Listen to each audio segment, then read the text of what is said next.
Resumen de la Biblia del libro Santiago, parte número 6. Advertencias contra el mundo y el orgullo. Capítulo 4, versículo 1 al 17. Introducción. En la vida diaria, muchas veces enfrentamos conflictos, discusiones que surgen de repente, tensiones que se acumulan con el tiempo, frustraciones internas que no sabemos cómo manejar y luchas que parecen no tener una causa clara. A veces son conflictos con otros, y otras veces son batallas silenciosas dentro de nosotros mismos. Y en medio de todo esto, solemos buscar respuestas afuera. Pensamos que el problema está en las circunstancias, en lo que otros hicieron o dijeron, en las situaciones que no podemos controlar. Miramos hacia nuestro entorno tratando de encontrar una explicación, sin darnos cuenta de que muchas veces la raíz es más profunda. El libro de Santiago nos invita precisamente a eso, a mirar más allá de lo visible, a ir más allá de las apariencias y a examinar el corazón. Nos confronta con una pregunta sencilla, pero poderosa. ¿De dónde vienen realmente estos conflictos? Y la respuesta que nos ofrece no siempre es fácil de aceptar. Este pasaje nos revela una verdad que transforma nuestra perspectiva. Muchas de las luchas externas tienen su origen en el interior del ser humano. No comienzan afuera, comienzan dentro. Comienzan en los deseos que no están alineados con Dios. En el anhelo de tener más, de controlar más, de ser reconocidos. En la frustración cuando las cosas no salen como esperamos. Santiago nos confronta con una realidad que muchas veces evitamos reconocer. Los deseos desordenados, el egoísmo y el orgullo pueden gobernar nuestras decisiones de manera silenciosa. Pueden influir en nuestras reacciones, en nuestras palabras, en nuestras actitudes, sin que nos demos cuenta. Y cuando esto sucede, las consecuencias no tardan en aparecer. Nuestra vida pierde dirección.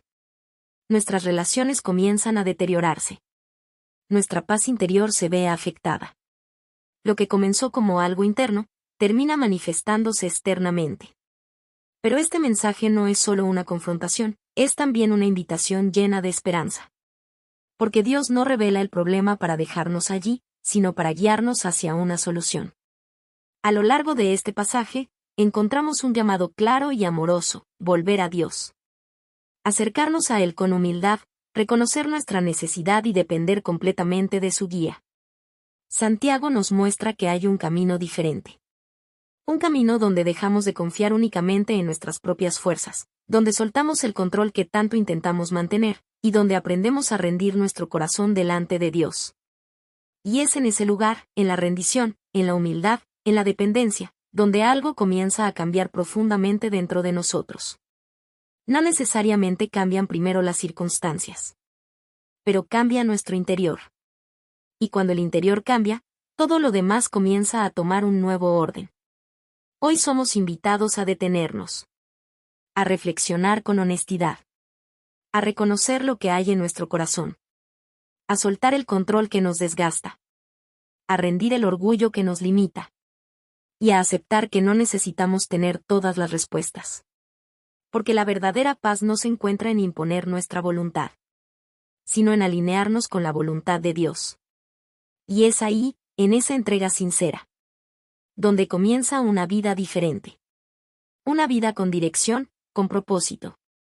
Y con una paz que permanece. Advertencias contra el mundo y el orgullo. Conflictos nacen de deseos egoístas. Santiago comienza con una pregunta directa, penetrante y profundamente reveladora. ¿De dónde vienen las guerras y los conflictos entre ustedes? No es una pregunta superficial. Es una invitación a ir más allá de lo evidente, a dejar de mirar solo las circunstancias externas y a examinar lo que ocurre dentro de nosotros. Y su respuesta es clara, sin rodeos: los conflictos provienen de los deseos que luchan dentro del corazón humano. Esta verdad cambia completamente nuestra perspectiva. Porque muchas veces buscamos culpables fuera de nosotros, señalamos a otras personas, responsabilizamos a las circunstancias, justificamos nuestras reacciones diciendo que así son las cosas o que no tuvimos otra opción. Pero Santiago nos lleva a un lugar más profundo y más honesto. El origen está en nuestro interior. Son los deseos desordenados, el querer tener más, el querer controlar todo, el querer ser reconocidos, el querer imponer nuestra voluntad, los que generan tensión, comparación, frustración y conflicto. Estos deseos no siempre son evidentes.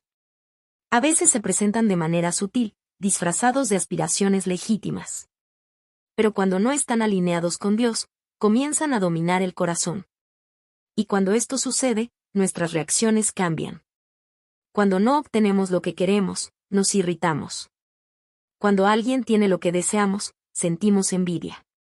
Cuando las cosas no salen como esperamos, reaccionamos con enojo o frustración. Poco a poco, lo que comenzó como una lucha interna se convierte en un conflicto externo. Las palabras se vuelven más duras. Las actitudes más defensivas. Las relaciones más tensas.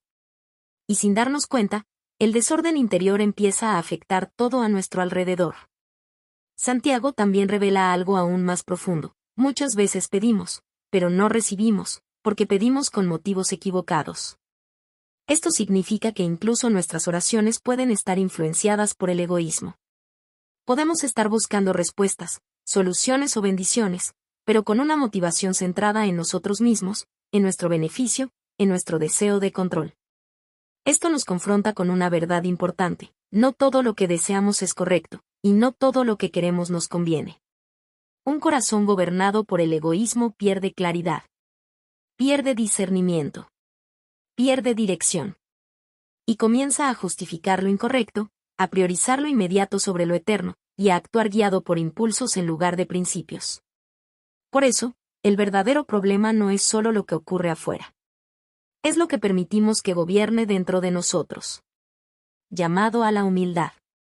Después de esta confrontación tan directa, Santiago no nos deja sin esperanza. Al contrario, nos presenta una invitación llena de gracia y restauración: a acercarnos a Dios.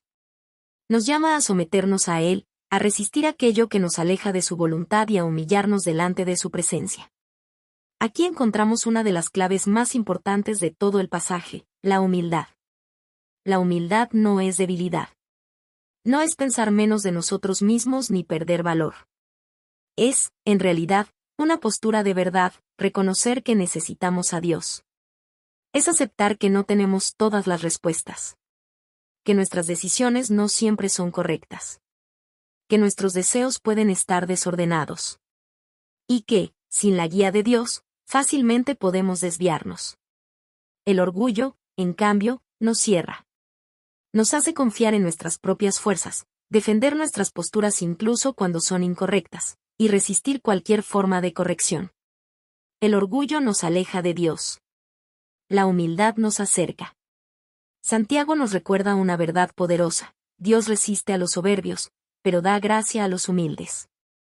Esto significa que cuando vivimos en orgullo, nos ponemos en una posición donde no podemos recibir lo que Dios quiere darnos. Pero cuando nos humillamos, cuando reconocemos nuestra necesidad y nos acercamos con sinceridad, Dios responde con gracia. Y su gracia trae perdón, restauración, dirección y nueva vida. Acercarse a Dios no es simplemente un acto externo o religioso. No se trata solo de palabras o rituales. Es una decisión profunda del corazón. Es dejar de resistir y comenzar a rendirse. Es soltar el control que tanto intentamos mantener. Y confiar en que Dios sabe lo que es mejor. Dependencia de Dios. En la parte final de este pasaje, Santiago nos lleva a reflexionar sobre otra área donde el orgullo puede manifestarse: nuestra manera de planificar y ver el futuro. Nos presenta a personas que hacen planes con total seguridad: iremos, haremos, negociaremos, ganaremos. Hay una confianza absoluta en sí mismos, en sus capacidades y en su control sobre el futuro.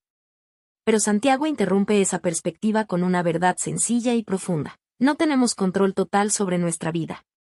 Nuestra existencia es limitada. Nuestro futuro es incierto. Y cada día depende de Dios. Esto no busca generar temor, sino conciencia. Nos invita a vivir con una actitud diferente, una actitud de dependencia. No se trata de dejar de planificar o de vivir sin propósito. Se trata de planificar con humildad, reconociendo que, por encima de nuestros planes, está la voluntad de Dios. Decir si el Señor quiere no es solo una frase, es una postura del corazón. Es vivir reconociendo que Dios tiene el control. Que Él guía nuestros pasos. Que su voluntad es mejor que la nuestra, incluso cuando no la entendemos completamente. La verdadera sabiduría no consiste en tener todo bajo control, sino en confiar en aquel que tiene el control. Es caminar cada día con una actitud de dependencia, buscando la dirección de Dios en cada decisión, grande o pequeña. Porque cuando dejamos de depender de nosotros mismos y comenzamos a depender de Dios, nuestra vida encuentra dirección, equilibrio y paz.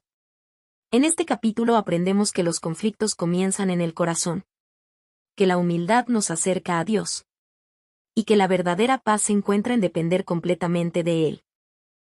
Conclusión. El mensaje de este pasaje es claro, directo y profundamente transformador. Cuando vivimos guiados por nuestros deseos egoístas, inevitablemente experimentamos conflicto, desorden y vacío. Pero cuando decidimos someternos a Dios, algo comienza a alinearse dentro de nosotros. Encontramos orden, dirección y una paz que no depende de las circunstancias. Esta no es solo una enseñanza para entender, es una verdad para vivir. Porque cada día enfrentamos decisiones, reacciones y situaciones que revelan que está gobernando nuestro corazón. Y muchas veces, sin darnos cuenta, volvemos a tomar el control, volvemos a confiar en nuestras propias fuerzas y volvemos a actuar desde el orgullo. Por eso, hoy somos llamados a detenernos y reflexionar con sinceridad. ¿Qué está gobernando nuestro corazón? ¿Nuestros deseos o la voluntad de Dios? ¿Estamos reaccionando desde el ego o desde una vida rendida a Él? ¿Estamos viviendo con orgullo o con una humildad que reconoce nuestra necesidad? Estas preguntas no buscan generar culpa, sino despertar conciencia. Nos invitan a reconocer que siempre hay una elección delante de nosotros, seguir nuestro propio camino o someternos al camino de Dios. Y es en esa decisión donde se define el rumbo de nuestra vida. Porque la vida cambia, de verdad cambia, cuando dejamos de luchar por el control y comenzamos a confiar en Dios. Cuando soltamos la necesidad de tener la razón, de imponer nuestra voluntad, de entenderlo todo, y empezamos a descansar en aquel que sí tiene el control. La rendición no es pérdida, es ganancia. La humildad no es debilidad, es fortaleza. La dependencia de Dios no es limitación, es dirección segura. La humildad nos acerca a Dios y abre la puerta a su gracia. La dependencia de Dios nos guía en medio de la incertidumbre. La rendición produce una paz que el esfuerzo humano no puede alcanzar. Este mensaje es una invitación a vivir de manera diferente. A dejar de cargar con el peso de querer controlar todo, y a comenzar a caminar con confianza, sabiendo que Dios dirige cada paso. Es aprender a decir, no solo con palabras sino con el corazón: Señor, no mi voluntad, sino la tuya. Y es en ese lugar, en la entrega, en la confianza, en la dependencia, donde encontramos algo que el mundo no puede ofrecer, una paz profunda, estable y verdadera. Que este mensaje nos impulse a rendir nuestro corazón cada día, a reconocer nuestra necesidad constante de Dios y a vivir con una actitud de humildad sincera. Porque al final, la verdadera paz no se encuentra en hacer lo que queremos, ni en lograr todo lo que planeamos, ni en tener el control de nuestra vida. Se encuentra en vivir conforme a la voluntad de Dios, en confiar en sus caminos, y en descansar en su perfecta dirección. Y es ahí donde el alma encuentra su verdadero hogar.